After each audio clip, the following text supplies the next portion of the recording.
आज हम 12वीं कक्षा के हिस्ट्री सब्जेक्ट में अध्याय 4 के बारे में अध्ययन करने वाले हैं। इससे पहले अपन अध्याय 4 में कुछ पढ़ा भी है, आपको पता होगा। हमने अध्याय 4 में मोहम्मद बिन कासिम के बारे में, दाहिर सेन के बारे में पढ़ा और मैंने आपको वहां पर कहा था कि आपको उसमें रावल का युद्ध याद करना है, जो 700 कब हुआ था 12, वो ही याद करना है। उसमें मेन चीज वही थी। सेकंड नंबर अपन ने पढ़ा नागभट्ट प्रथम और नागभट्ट द्वितीय। किस वंश के थे? गुहिल पटियाल वंश के वो शासक थे। आज अपन उससे आगे इस अध्याय में पढ़ने वाले हैं। पहले अपन को पता होना चाहिए इस अध्याय का नाम क्या है। तो अपन को पता है इस अध्याय का नाम है मुगल आक्रमण, प्रभाव व प्रकार। इस पाठ में आज अपन अध्ययन करने वाले आगे बप्पा रावल के बारे में। किसके? बप्पा रावल के बारे में अध्ययन करने वाले हैं। ऐसे बहुत राजा हुए थे, लेकिन अपन इनके ही बारे में क्यों अध्ययन किया हुआ है? इनके ही बारे में हमारे पाठ में क्यों दिया गया? क्योंकि इन्होंने अरबी आक्रमणकारी मतलब विदेशी आक्रमणकारी मुगल आक्रमणकारियों को भारत से भगा दिया था और मुगल आक्रमणकारियों को अरबी आक्रमणकारियों के वहां पर जाकर मतलब विदेशों में जाकर इन्होंने अपना डंका बजाया, मतलब वहां पर भी जाकर इन्होंने विजय प्राप्त की। इसलिए अपन इनके बारे में अध्ययन करते हैं इस पाठ में। अब देखिए बप्पा रावल कौन था, क्यों इतने महान व्यक्तित्व थे कि उनके बारे में इस पाठ में इतना विस्तार से लिखा हुआ है और दिया हुआ है। तो बप्पा रावल एक महान व्यक्तित्व थे। बप्पा रावल को काल भोज भी कहते हैं। क्या कहते हैं? काल भोज।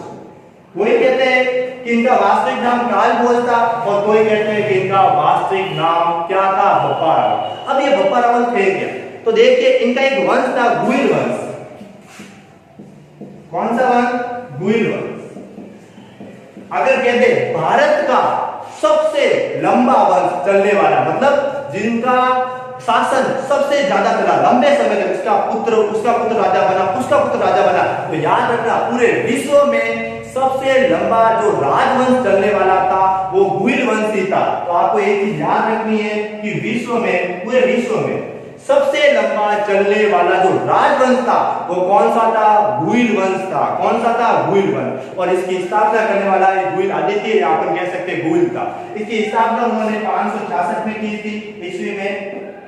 अब अपन को देखो गुहिल आदित्य या गुहिल ने किस वंश की स्थापना की? गुहिल वंश की स्थापना की। लेकिन वास्तविक संस्थापक गुहिल वंश के वास्तविक संस्थापक कौन थे? बप्पा रावल। गुहिल वंश के वास्तविक संस्थापक कौन थे? बप्पा रावल। अब बप्पा रावल व्यक्तित्व तो कैसा था उनके बारे में अपन अध्ययन करने वाले हैं। तो देखिए बप्पा रावल के बारे में अपन अध्ययन करेंगे अभी कि बप्पा रावल थे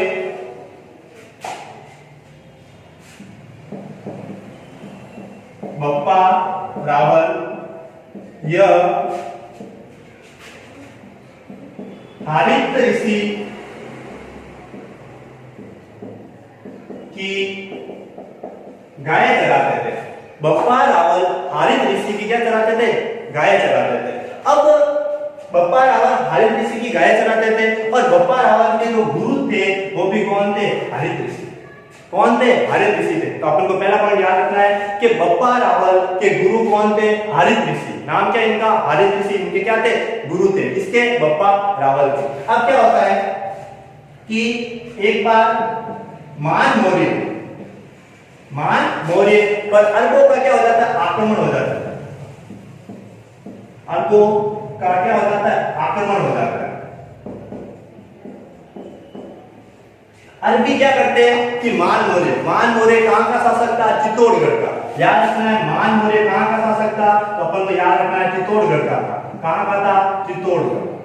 चित्तौड़ का शासक कौन था? मान मौर्य। और मान मौर्य पर क्या होता है कि आक्रमण होता है अरबों का। अब क्या होता है जब मान मौर्य पर अरबों का आक्रमण होता है तो वहां के जो भी सैनिक होते हैं वो पीछे हट जाते हैं, क्योंकि अरबी सेना जो थी बहुत खतरनाक थी। मतलब विदेशी सेना जिसने भारत पर आक्रमण करने आई थी, सालिम की सेना, वो बहुत खतरनाक थी। सलीम की सेना क्या थी? बहुत खतरनाक थी। इसलिए जो भारतीय सैनिक थे उन्होंने डर गए और उन्होंने मान मौर्य को कहा कि हम युद्ध करने वाले नहीं है। अब मान मौर्य का क्या होगा? तो मान मौर्य को युद्ध में कहा कि मैं युद्ध करने वाला हूं। बप्पा राव आ गया है। कौन है? बप्पा राव। बप्पा राव ने कहा कि आप पीछे मत हटो, मान मौर्य को कहा कि आप पीछे मत हटो, मैं आपका साथ दूंगा और अरबियों को मैं भारत से भगाने का आपको साथ देने वाला हूं। तो मान मौर्य ने क्या किया, बप्पा राव का साथ दिया और युद्ध में गए और अरबियों पर आक्रमण किया और जीत भी हासिल की और वह गजनी तक पहुंच गए।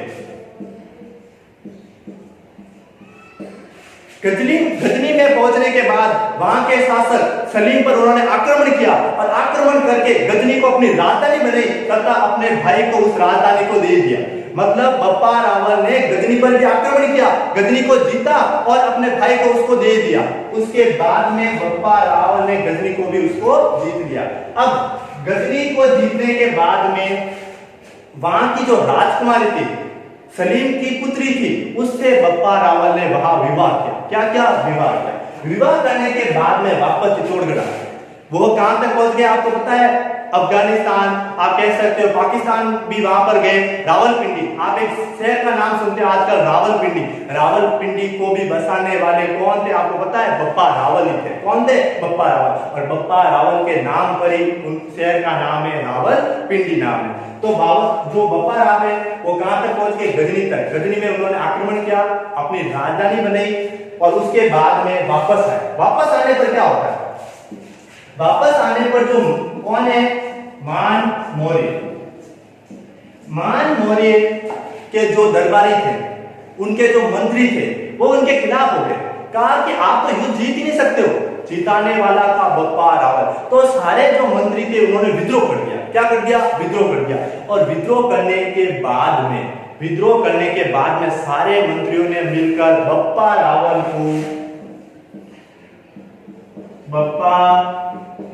रावल को चित्तौड़ का शासक बना दिया। कहां का शासक बना दिया? चित्तौड़ का राजा बना दिया। क्या बना दिया? चित्तौड़ का राजा बना दिया। तो इस प्रकार चित्तौड़ का राजा कौन बन गए? बप्पा रावल बन गए। एक बात कही जाती है कि जो हरित ऋषि है, उनकी बप्पा राव क्या कराते थे? गायब कराते थे। और बप्पा राव से हरित ऋषि बहुत खुश हो जाते हैं। खुश होने के बाद क्या होता है कि हरित ऋषि जो थे वो महादेव जी के परम भक्त थे। क्या थे? महादेव जी के परम भक्त थे। और हरित ऋषि को भगवान शिव ने एक पान दिया। क्या दिया? पान। और कहा कि अगर तुम ये पान अपने किसी को भी या किसी भी शिष्य को दोगे या खुद स्वयं खाओगे तो तुम अमर हो जाओगे। क्या हो जाओगे? अमर। तो बप्पा राव ने उस पान को देने का किसके बारे में सोचा? मतलब हरित ऋषि ने उस पान को किसको देने का सोचा? बप्पा राव। हरित ऋषि को एक पान दिया गया था शिव ने। किसने दिया? शिव भगवान ने। और उस पान को किसको देने का सोचा? हरित ऋषि ने, बप्पा राव। अब जैसे ही हरित ऋषि बप्पा राव को वो पान देने जा रहे थे, उसी समय हरित ऋषि की मृत्यु का समय पास आ गया। अब हरित ऋषि का मृत्यु का समय जैसे ही पास आया और उस पान को कहां पर देना था? बप्पा राव के मुंह में देना था। लेकिन वो पान मुंह में ना देकर उनके पैरों में गिर जाता है। किनके पैरों में गिर जाता है? बप्पा राव। इस कारण वो वरदान अधूरा जाता। अधूरा मतलब अब कहते हैं कि बप्पा राव जिस जमीन पर, क्योंकि पान कहां पर पड़ा? उनके पैरों में पड़ा। जिस जमीन पर बप्पा राव पैर रखेंगे उस जमीन को बप्पा राव जीत लेंगे, काल बोझ जीत लेंगे। इनकी उपाधियां भी है। इन्हें याद रखना उपाधियां, इन्हें हिंदू सूर्य,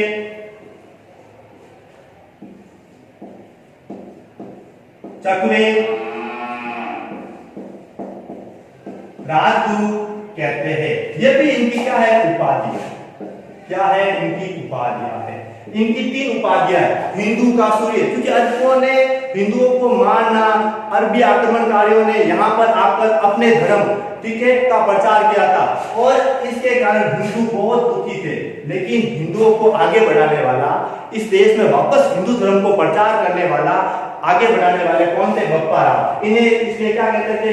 हिंदू सूर्य भी कहते थे।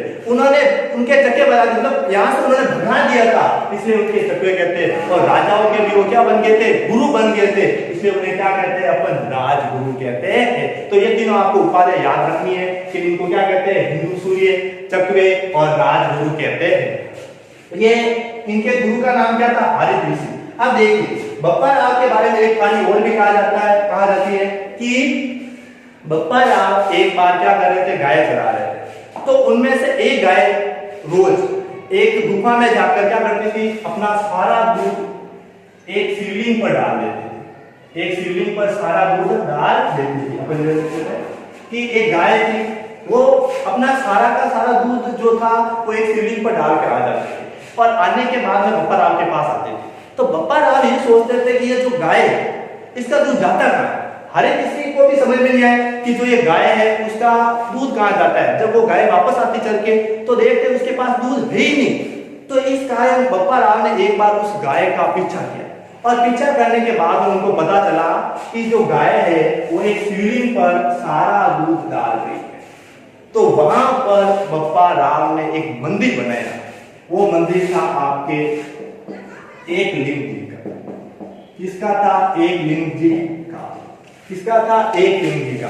तो एक लिंग जी के मंदिर का निर्माण करने वाले भी कौन थे? बप्पा राव। उन्होंने कहा कि वास्तविक शासक एक लिंग जी है, मैं तो उनका सिर्फ दरबारी हूं। मतलब आप कह सकते हो कि मेवाड़ का या गुइल वंश का वास्तविक शासक कह सकते हैं। किसको माना? उन्होंने एक लिंग जी को माना, और अपने आप को क्या माना?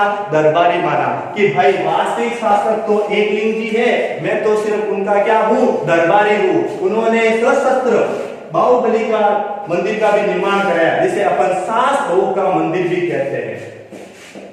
सास बहू का मंदिर या सशस्त्र बाहुबली का मंदिर, इसका निर्माण भी किसने करवाया?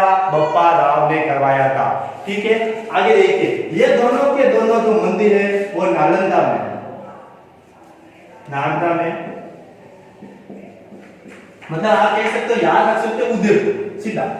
ये दोनों के दोनों जो मंदिर है आप सीधा याद रख सकते हो, ये दोनों के ऐसे नालंदा में, और उसके अंदर भी आप कह सकते हो। तो ये दोनों के दोनों जो मंदिर है वो कहां पर है? उदयपुर में है।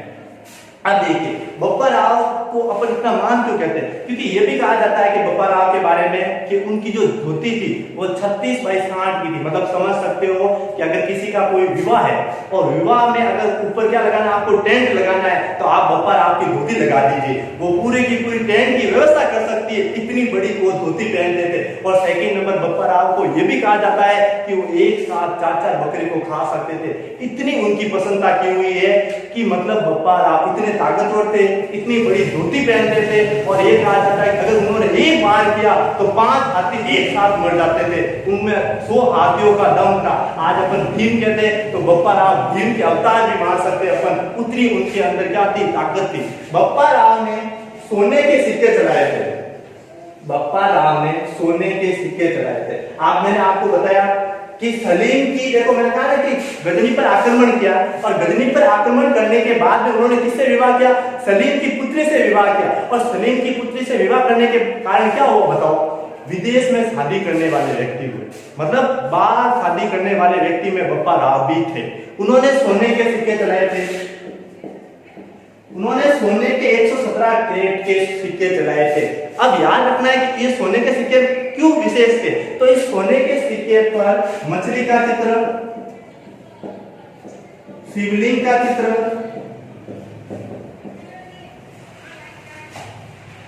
नंदी का चित्र और कामधेनु का चित्र, दंडवत प्रणाम करते हुए व्यक्ति का चित्र, त्रिशूल का चित्र, ये आदि दिए हुए थे। आप कह सकते हो मछली का, कामधेनु का, बछड़े का और इसका दंडवत प्रणाम करते हुए पुरुष का आदि उस सिक्के पर क्या थे? चित्र बने हुए थे। तो आप इससे कह सकते हो कि वो किन किन धर्मों को मानते थे। वो जो दंडवत प्रणाम करते हुए तस्वीर दी हुई है वो माना जाता है कि वो बप्पा राव की है। और बप्पा राव जिसको प्रणाम कर रहे हैं दंडवत, वो किसको प्रणाम कर रहे हैं? वो कर रहे हैं महादेव को, एक लिंग जी को, क्योंकि एक लिंग जी को माना जाता है मेवाड़ के भगवान, इसलिए अपन कह सकते हैं बप्पा राव के। तो मैंने आज अपन को बप्पा राव के बारे में बहुत अधिक बताया है। तो याद रखना, एक बार वापस बता देता हूं आपको कि उनके गुरु का नाम क्या था? हरित ऋषि। याद रखना, पहले उनके गुरु का नाम क्या था? हरित ऋषि। उन्होंने मान मौर्य को क्या दिया था? पहले साथ दिया था, और उसके बाद में उन्होंने गजनी पर क्या किया? आक्रमण किया और सालिम को हरा दिया। गजनी को अपनी राजधानी बने। क्या बने? गजनी को अपनी राजधानी बने।